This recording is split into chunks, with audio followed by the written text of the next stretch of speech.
Next topic है control chart for variable. ठीक है, एट्रीब्यूटिव डाटा के अलग हैं और वेरिएबल के लिए अलग से कंट्रोल चार्ट हैं। एट्रीब्यूटिव डाटा मतलब क्वालिटेटिव डाटा, और ये जो कंट्रोल चार्ट फॉर वेरिएबल है तो ये क्वांटिटेटिव डाटा जैसे मार्क्स वगैरह, वेट, हाइट, डायमेंशंस, उन सब के लिए हम control chart for variable use करते हैं। तो जो सबसे पहले कंट्रोल चार्ट है वो है x bar and range chart. ये जो कंट्रोल चार्ट है इसके अंदर हम सबसे पहले क्या निकालते हैं, X bar and R chart का मतलब क्या है। सबसे पहले तो हम यही पढ़ेंगे कि no production process is perfect enough to produce all that item exactly alike, कि कोई भी जो प्रोडक्शन प्रोसेस है कंप्लीट नहीं होता जब तक वो एक जैसे का आइटम नहीं बनाता। Some amount of variation in the product item is inherent. कहते हैं कुछ तो वेरिएशन कई बार होती है, जब हम 5 चीज़ बना रहे हैं तो सारी एग्जैक्टली एक जैसी हो ऐसा ज़रूरी नहीं। ठीक है, वैसे तो एसक्यूसी का काम है, ज़रूरी होना चाहिए, लेकिन उसके अंदर जो इनहेरेंट चांस फैक्टर है उसकी वजह से थोड़ी सी वेरिएबिलिटी टॉलरेंस उसके अंदर अलाउएबल है। Sorry, this variation is the totally numerous characteristics of production process. हाँ, थोड़ी सी वेरिएशन तो टॉलरेंस तो उसके अंदर अलाउएबल है किसी भी प्रोडक्शन प्रोसेस में। जैसे मटेरियल की वजह से, मशीन की सेटिंग की वजह से, हैंडलिंग ऑफ ऑपरेटर की वजह से थोड़ी सी आ सकती है। थोड़ी का मतलब 0.001% ओनली। ठीक है, तो वो किस वजह से है, चांस फैक्टर की वजह से। As pointed out earlier the variation in the result is chance factored and, अब वो कह रहे हैं कि जैसे हमने पहले बात की थी कि जो हमारे पास वेरिएशन है वो हमारा या तो चांस फैक्टर की वजह से होता है या असाइनेबल काजेज। असाइनेबल काजेज हमने बता दिया कि मटेरियल, मशीन, इनकी वजह से है, और चांस फैक्टर का मतलब ये है कि जो सामान हम यूज़ कर रहे हैं उसकी अपनी भी इनहेरेंट वेरिएबिलिटी है। जैसे हम कोई स्वेटर बना रहे हैं तो अगर हमारे पास 400 ग्राम हम लाए थे और हमारे कम पड़ गया, अगर उसी लोट में से मिल गया तो ठीक है, लेकिन अगर वही कलर हम दूसरे लोट में से लेंगे तो स्लाइट सा डिफरेंस आएगा, तो उसको बोलते हैं चांस काजेज। उसको हम कंट्रोल नहीं कर सकते। The control limit in the X bar and R chart are placed, they are reveal the presence and absence. जब हम कंट्रोल चार्ट की हम लिमिट निकालते हैं, upper limit, lower limit and central limit, तब हमें पता लगता है कि क्या यहाँ पर इस कंट्रोल चार्ट में, इस प्रोसेस में असाइनेबल कॉजेज काम कर रहे हैं या चांस कॉजेज काम कर रहे हैं। ठीक है, तो जब हम एवरेज वाला जो है एक्स बार चार्ट हम कब यूज़ करते हैं, मोस्टली रिलेटेड टू मशीन की सेटिंग में अगर गड़बड़ है तो वो हमें कौन बताएगा, एवरेज, यानी कि एक्स बार चार्ट हमें बताएगा। उसमें गड़बड़ी होगी तो हमें ऑटोमेटिकली पता लग जाएगा कि मशीन की सेटिंग में गड़बड़ है, उसे ठीक कर लीजिए। उसके बाद रेंज चार्ट है। जो रेंज चार्ट है mostly related to the negligence of the part of operator. Operator अगर ध्यान से चीज़ें ऑपरेट नहीं कर रहा है उसकी वजह से वेरिएशन किसके अंदर आएंगी, रेंज चार्ट हमारा ठीक नहीं आएगा। और ठीक कब आएगा, जब विद इन लिमिट हमारे सारे पॉइंट्स आ जाएंगे, तब तो इसका मतलब सारी चीज़ें ठीक चल रही है। लेकिन अगर आउटसाइड ऑफ दैट लिमिट अगर चलेगा तो इसका मतलब कुछ ना कुछ हमारी गड़बड़ है, या तो एक्स बार चार्ट में है या रेंज में है या ऑपरेटर की गलती है या मशीन की सेटिंग की गलती है। तो व्हाट आर द स्टेप्स, दो steps for the X bar and R chart. तो सबसे पहले हम मेजरमेंट देखते हैं। मेजरमेंट का मतलब क्या है कि जो हमारे इंस्ट्रूमेंट हैं जिनसे हम चेक करते हैं कि ये कितने डाया का बन गया है, वो हमारे बिल्कुल कैसे होने चाहिए, एग्जैक्ट होने चाहिए, एरर फ्री होने चाहिए। Lack of clear cut dimension of quality characteristics, और करेक्टरिस्टिक्स इसकी, अब हमारे पास डस्टर है तो डस्टर तो पकड़ने में ठीक हो और उसकी चिपकी हुई हो, बस वो वाली यही काम है। लेकिन जब हमारे पास कोई ऐसी चीज़ है कि एक पाइप में दूसरा पाइप डालना है तो वो इनर और आउटर दोनों डाया हमारा ठीक होना चाहिए, तो उसको मेज़र करने वाला मेजरमेंट भी हमारा बिल्कुल एग्जैक्ट हमें चाहिए। ठीक है, तो इसी तरह से हमारे पास फॉल्टी जो हैं इंस्ट्रूमेंट वो नहीं होने चाहिए, एग्जैक्ट होने चाहिए। लैक ऑफ एक्सपीरियंस इन, हाँ, जो बंदा इनको मेजर कर रहा है उसका भी इंस्ट्रूमेंट को चलाने का एक्सपीरियंस होना चाहिए।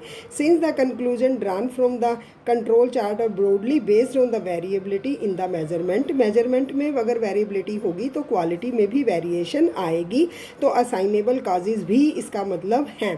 असाइनेबल काजेज़ का मतलब मेजरमेंट, जो हमारे मेजरमेंट है वो भी असाइनेबल काजेज़ को क्रिएट करने के लिए रिस्पॉन्सिबल हैं, ठीक है। इसके बाद दूसरी बात क्या है, जब हम कंट्रोल चार्ट एक्स बार और आर चार्ट कर रहे हैं तो सबसे पहले हमें मेजरमेंट का ध्यान रखना है। दूसरी बात, सिलेक्शन ऑफ सैंपल या सब सैंपल हम कितने लेंगे। जैसे एक दिन में 2000 अगर हमारे पीस बन रहे हैं, 2000 पीस बनने का मतलब क्या हो गया कि हमारे 24 घंटे में 2000 पीस बन रहे हैं, ठीक है। तो अगर 24 घंटे में बन रहे हैं तो अगर हम डिवाइड कर लेते हैं हर घंटे में 3 चौके 12, 3 दूनी 6, 7 यानी कि 5, 5 दूनी 10, 6 से आ जाएगा, 6 चौके 24, 2 6 दूनी 12 13 14, ठीक है। तो यानी कि 6 या 7 हमारे पास 24 घंटे में यानी कि 60 पीस हमारे बन रहे हैं। अगर हमारे पास हर घंटे 60 पीस बन रहे हैं या 600 पीस बन रहे हैं तो उसमें से हम पहला सैंपल हम लेंगे सुबह 9 बजे ले लिया, फिर हमने 5 घंटे के बाद दूसरा ले लिया एक सैंपल, फिर सैंपल, ऐसे हमने पूरे डे के कितने मैक्सिमम, या तो हम 4 सैंपल ले सकते हैं या हम 5, यानी कि n जो हमारा सैंपल साइज़ है या तो 4 होना चाहिए या केवल 5 होना चाहिए। यानी कि हम 24 घंटे को 6 चौके 24 यानी कि 6 घंटे में डिवाइड कर ले। तो इस तरह से हमारे पास ये क्या आ रहा है, सैंपल ऑफ, जो सैंपल साइज़ हमारा सब सैंपल क्या होना चाहिए, या तो सब सैंपल हमारा 4 होना चाहिए या 5 होना चाहिए। अगर 5000 पीस है तो उसके अकॉर्डिंग हम चेंज कर लेंगे। तो उस मैक्सिमम हमारा 25 सैंपल होने चाहिए और हर एक सैंपल का साइज़ हमारा मैक्सिमम 4 या 5 हो। अगर हमारे पास 25 सैंपल हैं तो 4 का साइज़ होना चाहिए, 20 सैंपल हैं तो 5 का साइज़ होना चाहिए। तो ये कंट्रोल चार्ट में हमारे पास साइज सैंपल के फिक्स होते हैं, क्योंकि इसके हमारे पास कंट्रोल चार्ट के लिए हमारे पास बहुत सारी लिमिट वगैरह है, वो स्टैंडर्ड फॉर्म की अवेलेबल है, ठीक है। नेक्स्ट थर्ड जो पॉइंट है कंट्रोल चार्ट बनाने के लिए, calculation of X and R chart for sub sample. तो सबसे पहले जब हमारे पास 25 सैंपल हैं, ये देखो कि हमारे पास x1, x2, x3 और अप टू x कितने 25 सैंपल है, और हर एक के अंदर हमारे पास x1, x2, x3 और x4 4 का साइज है। तो यानी कि ये डिस्ट्रीब्यूशन हो गया ना, सैम्पलिंग डिस्ट्रीब्यूशन हो गया। तो यानी कि x1 बार निकालेंगे, x2 बार निकालेंगे, तो ये कितने निकालेंगे 25 हम x बार निकालेंगे इंडिविजुअल, और फिर इनको टोटल करके हम एक कंबाइंड निकालते होते हैं। तो वही ये बता रहा है कि सबसे पहले हम हर एक सैंपल के, जैसे 4 का साइज है तो 25 है तो 25 हम ऐसे निकालते होते हैं। फिर हम रेंज निकालते हैं, ऐसे पहले की रेंज क्या है, 5 सैंपल हैं तो लोएस्ट और मैक्सिमम RI निकालते हैं। ऐसे ही स्टैंडर्ड एविएशन निकालेंगे, और यहाँ पर हम कंबाइंड उन 25 का हम क्या करेंगे, कंबाइंड मीन निकालेंगे, कंबाइंड रेंज निकालेंगे, और ये हम प्रैक्टिकल के अंदर करेंगे। तो इस तरह से हम लिमिट को x बार और आर चार की लिमिट डिफाइन करते होते हैं। फिर नेक्स्ट हमारे पास पॉइंट है setting of control limit. Setting of control limit में हमने 3 सिग्मा कंट्रोल लिमिट आपको बताई थी। Setting of 3 sigma control limit का मतलब हमें स्टैंडर्ड एरर पता होना चाहिए, स्टैंडर्ड एरर ऑफ मीन यही होता है, ठीक हो गया। ऐसे ही आपके पास D2 इज सिग्मा, ये जो D2 ले रखा है ये फिक्स हम लेते होते हैं, ये रेंज के लिए हमेशा D2 लेते होते हैं। D2 is the constant depending on the sample size. D2 4 है तो उसकी वैल्यू पीछे हमें अवेलेबल है, 2 है तो अवेलेबल है।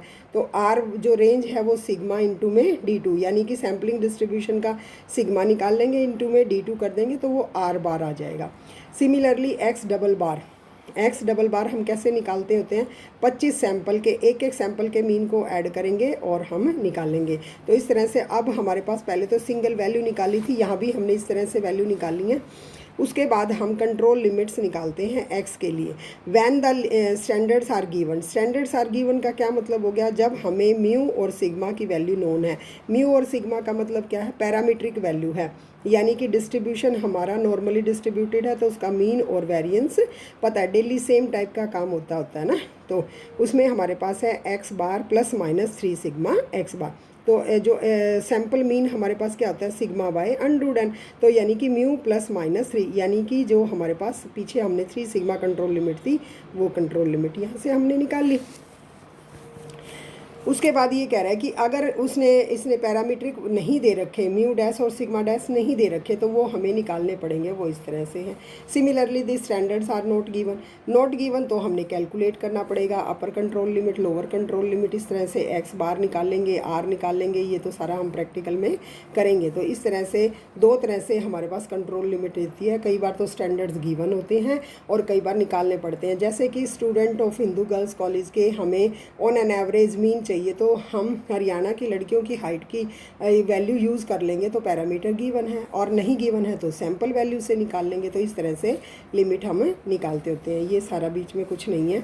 फिर कंट्रोल लिमिट फॉर आर के लिए अभी एक्स बार के लिए की थी, इसी तरह से आर के लिए हमने ये याद करनी पड़ेंगी। ठीक है, यहाँ से ये वाली है और ये वाली आप एक बार पढ़ लेना। ठीक है, तो यहाँ से हमने कंट्रोल लिमिट एक बार निकाली है।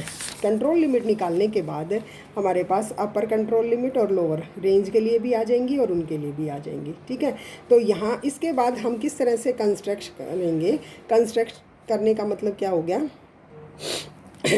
Construction of control. अब हमारे पास कंट्रोल लिमिट आ गई हैं। कंट्रोल लिमिट्स फॉर एक्स बार भी आ गया और इसके यानी कि UCL, अपर सी, UCL, LCL और CL सब हम निकाल लेंगे।